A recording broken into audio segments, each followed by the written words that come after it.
Ainda vamos continuar a série de entrevistas com os candidatos a deputado estadual, candidatos a deputado federal, enfim, todos que concorrem nesta eleição. A gente está fazendo entrevistas no Comando Geral, também no Jornal Dia News, no Debate do Dia. E só lembrando, hein, na próxima quarta-feira, a partir das 8h30 da noite, direto do Teresina Hall, o debate com os candidatos ao governo do Estado. 6 nomes estarão presentes, aqueles cujos partidos têm representação no Congresso Nacional, para debater os principais temas do Piauí e, é claro, o confronto entre eles, a discussão entre eles, as perguntas, respostas, uma oportunidade para o eleitor dirimir suas dúvidas, quem não tem o voto decidido, poder decidir o voto. Quem já tem, mudar eventualmente, se achar que deve mudar, enfim, é uma oportunidade que todos devem aproveitar, porque o debate, por que é uma oportunidade ímpar? Porque na propaganda eleitoral não é o candidato, né? Ali é uma espécie de uma cópia de si mesmo. Tem marketing, tem uma série de recursos que se utilizam. O debate, o candidato vai se apresentar como ele é. Ele vai estar lá como ele é, não tem marqueteiro, não tem recurso de vídeo, nada, ele está lá. E outra, vai ser confrontado com seus oponentes, né? Vai estar num ambiente que não é um ambiente de conforto para ele. E essa é a ideia, testar o candidato. Eleições 2022.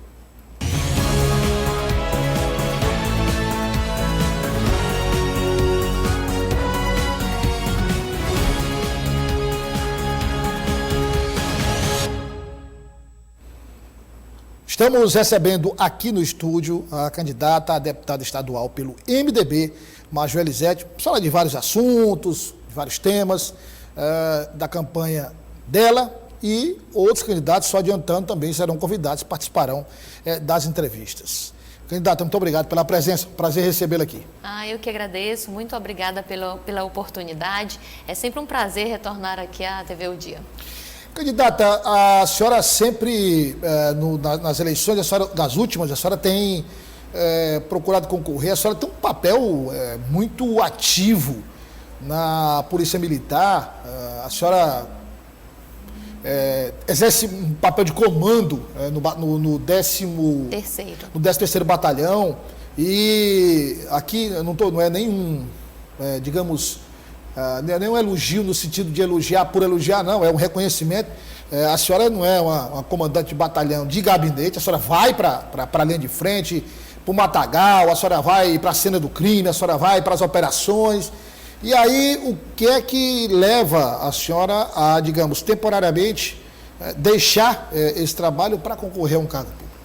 No cargo público eu falo de deputado estadual. Então, na verdade, eu já tenho 25 anos de Polícia Militar e deixei a minha marca registrada tanto na área da prevenção, com o PROERD, que eu coordenei por quase 5 anos, e nós capacitamos aqui no estado do Piauí mais de 60 mil crianças a dizerem não às drogas e não à violência, com o projeto Pelotão Mirim também, que a gente conseguiu implementar, inclusive em outros municípios, como é o caso de Beneditinos, Parnaíba, União, José de Freitas.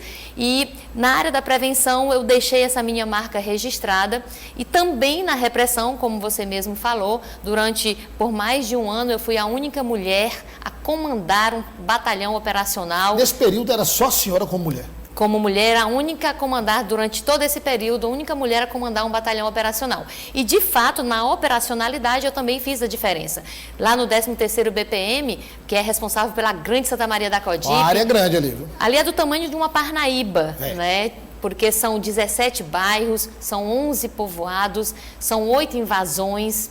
Então, e naquela área eu fui para frente da tropa, implementei o motopatrulhamento, que fez tanto sucesso que hoje você vê que todos os batalhões foram estimulados a recriar o motopatrulhamento. A própria governadora adquiriu aí mais de 300 motos, uma emenda do deputado Fábio Abreu, com ela nós adquirimos quase 50 BMW, olha só, BMWs, né, que são as motos de alta potência. Então, tudo começou na Santa Maria com o meu trabalho como comandante de batalhão. E aí, respondendo a sua pergunta... E aí me permita, candidato, só uma curiosidade.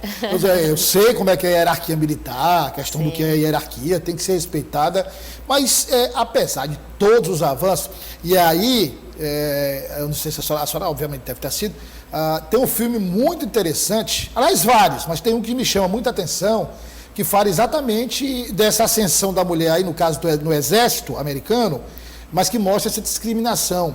O nome do filme é A Filha do General. Já assisti. A senhora já assistiu, inclusive Sim. John Travolta, enfim, são um filme fantástico que mostra questão de estupro.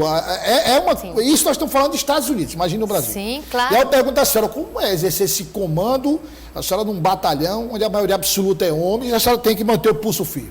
Olha, desde o início, né, é óbvio que tanto na polícia quanto em qualquer outro setor ainda há essa discriminação na política. Ainda persiste, Major? Ainda temos, mas bem menos do que na época, por exemplo, que eu ingressei na Polícia Militar. E lá no batalhão foi uma questão interessante você ter perguntado isso, porque a primeira vez que eu coloquei a tropa em forma, eu senti lá os narizes torcidos, porque, primeiro, mulher. Segundo, eu estava vindo do PROERD, que é uma polícia paz e amor, uma polícia de prevenção. Todo mundo deve ter pensado em ir para operacional, ir para combater crime. Eu imagino que eles pensaram que eu iria ficar no gabinete mandando, não é, eles irem.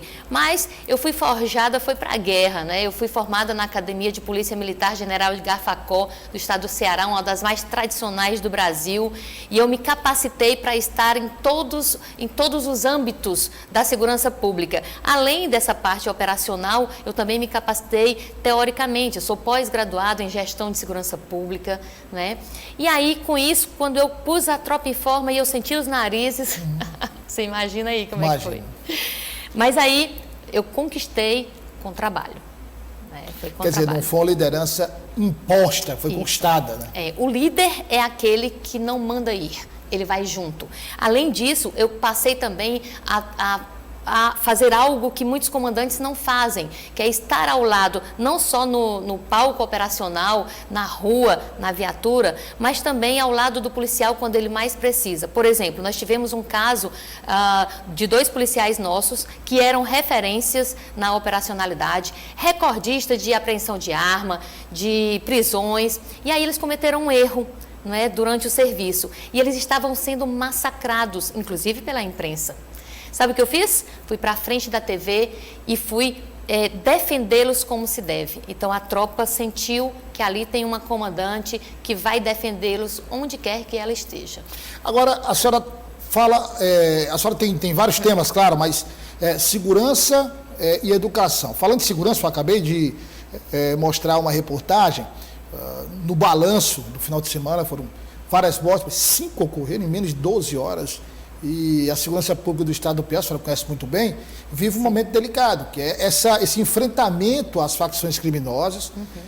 Volto a dizer, quando eu critico aqui, quando eu cobro uma solução, não é um caso específico do Piauí, isso acontece no Brasil inteiro, claro. Em vários estados o crime organizado já se estabeleceu, tem toque de recolher, aqui no Piauí ainda não vivemos essa realidade, ainda. Estamos no enfrentamento, agora ou nunca, né? Ou vence ou é vencido. Então, eu pergunto à senhora, como a senhora pretende, por exemplo, implementar, eu sei que a senhora tem várias ideias na área de segurança pública, claro.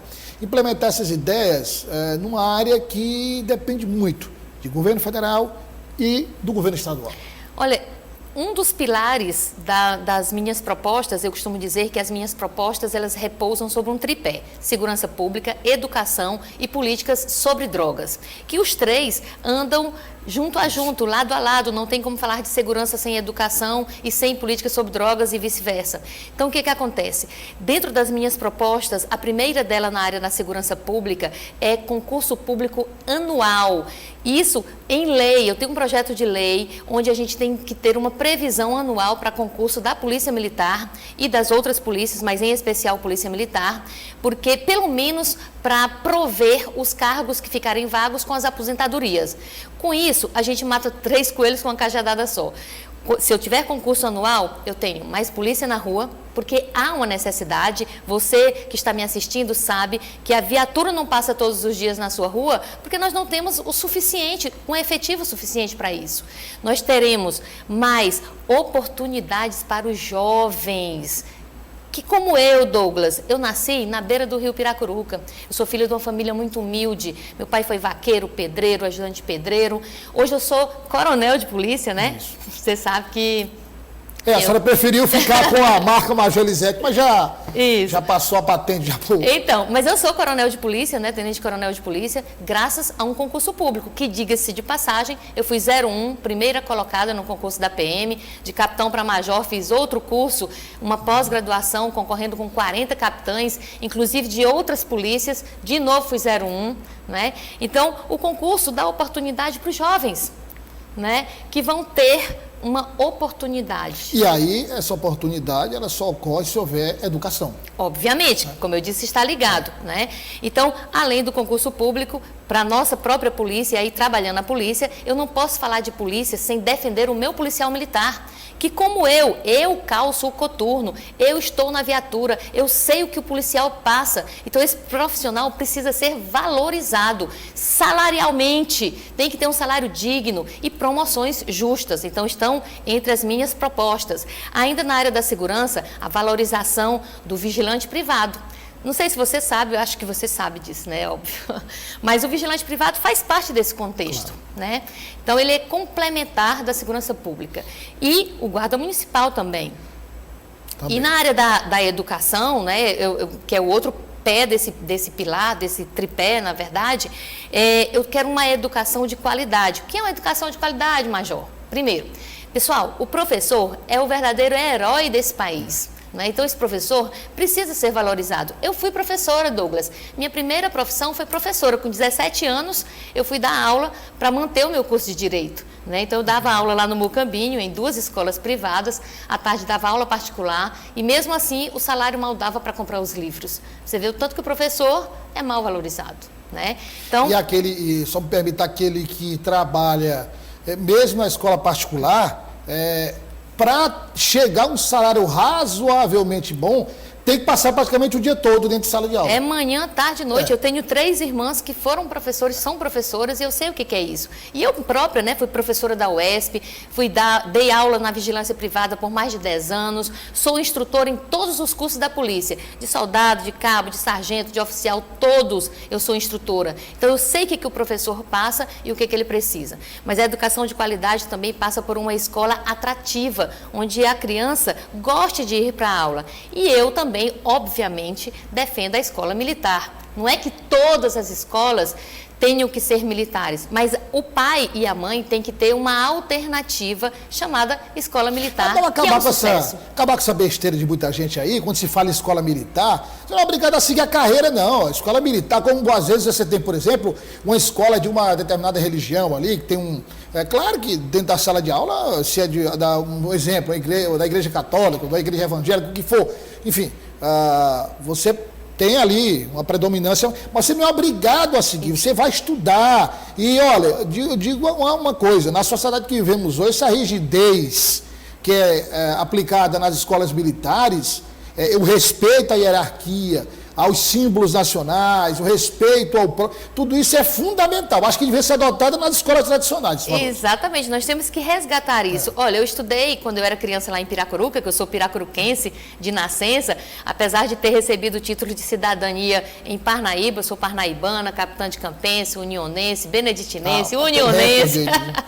Então, assim, mas eu nasci na Piracuruca e lá eu estudei numa escola em que todos os dias nós cantávamos o hino nacional, nós rezávamos antes de ir para a sala de aula. E tô aqui eu, gente, o que é isso, né? Então, o Piauí tem que ter uma oportunidade, uma alternativa para o pai que quer que o seu filho ou sua filha estude na escola militar. Então, eu defendo Picos, Parnaíba, Floriano, as grandes cidades que tenham essa alternativa também. E aí, entrando mais diretamente na questão das facções, que está tudo interligado, na política sobre drogas, a gente tem que dar uma ênfase no combate as facções. Isso entra no pilar da repressão da política sobre drogas, que tem outros pilares, como a prevenção, que eu defendo o PROERD em todos os municípios piauienses. Acho que você lembra do PROERD? Lembro, sim, claro. O PROERD é um programa lindo de prevenção às drogas que a Polícia Militar faz nas escolas e que é um sucesso absoluto, é nacional, surgiu nos Estados Unidos, hoje está em mais de 50 países. E o PROERD, quando eu estava na coordenação do PROERD, Major Elisete, coordenador estadual do PROERD, levei o PROERD para quase 80 municípios. Né? Então, se eu fiz isso como major, Douglas, você imagina como deputado estadual. Agora, deixa eu só lhe fazer uma pergunta aqui, porque senão eu esqueço. Eu estava agora fazendo um comentário sobre essa questão das facções criminosas, mas aí, Major, eu disse o seguinte, é difícil combater a celeridade, digamos, a rapidez com que o crime organizado evolui com essa burocracia do Estado. Então, o policial militar é o seguinte, o policial militar, ele vai, e a senhora mais do que ninguém sabe disso, o policial militar, ele vai numa determinada operação, chega lá e recebe da bala. Eu não imagino que esses, eu coloco até entre aspas, defensores dos direitos humanos, queiram que o policial que é recebido da bala entregue flores. Eu nunca vi isso na minha vida. Quem queira. Pois eu nunca vi isso na minha vida, entendeu? Então, o policial vai lá, então ele até espera, aguarda, tenta, quando vê que não tem jeito aí, tem que usar a força. Porque senão morre, porque senão vai... Aí atirou, baleou um criminoso. Porque alguém que atirou com a polícia não é padre, não é pastor, não é médico, não é. É um bandido. Aí, esse policial, coitado, passa a vida toda respondendo, Major. Por que atirou? Por que não atirou? Como foi? Não tinha como prevenir, não tinha como... Quer dizer, o policial, ele se sente inibido. Ele diz, não, peraí, eu vou mais atirar, não quero mais participar, eu não vou mais, quer dizer, porque é tanta cobrança no crime, não tem cobrança não. Aliás, o bandido que mata o policial é condecorado no crime, entendeu? Então, eu acho que eu defendo uma mudança, não é um afrouxamento no sentido de fazer tudo que se imaginar. Não, mas, digamos, dar um pouco mais de liberdade para que o policial, ele possa agir como se deve agir. Não dá para fazer essa mexida Olha, na isso questão. é em nível federal, não é? Eu serei candidata a deputada estadual. Pois é, mas eu tenho uma...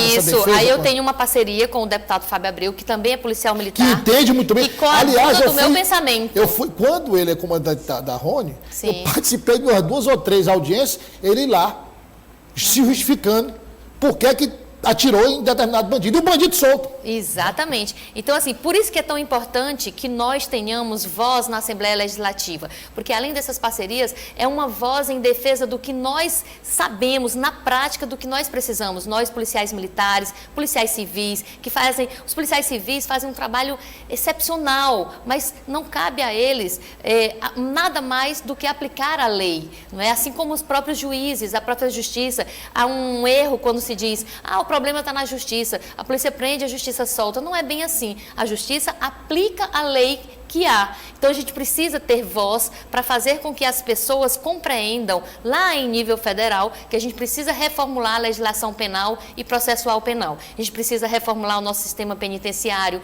porque não ressocializa. A gente sabe que ele entra lá ladrão de galinha, ele sai de lá assaltante de banco. Não é? Então, a gente precisa sentar e eu, como deputada estadual, terei voz para ser ouvida, porque fui comandante de batalhão, sei exatamente o que nós precisamos, e eu fui uma comandante de batalhão muito diferenciada, porque tanto estava à frente das operações com a minha tropa, como estava dentro das comunidades. Por isso é que a gente conseguiu bater recordes positivos na área da segurança. Você estava falando aí do número de homicídios? Quando eu estive comandante do 13º Batalhão, nós batemos o recorde de quase 2 meses sem um homicídio na Grande Santa Maria. É difícil. Você sabia disso? É difícil. E hoje a gente sabe como é que está. Então, eu sei trabalhar, eu me capacitei para isso. Eu sinto, Douglas, que eu passei a vida inteira me capacitando para isso, não só na área operacional e técnica, mas também na área teórica. Eu tenho várias pós-graduações na própria política sobre drogas, que a gente estava concluindo,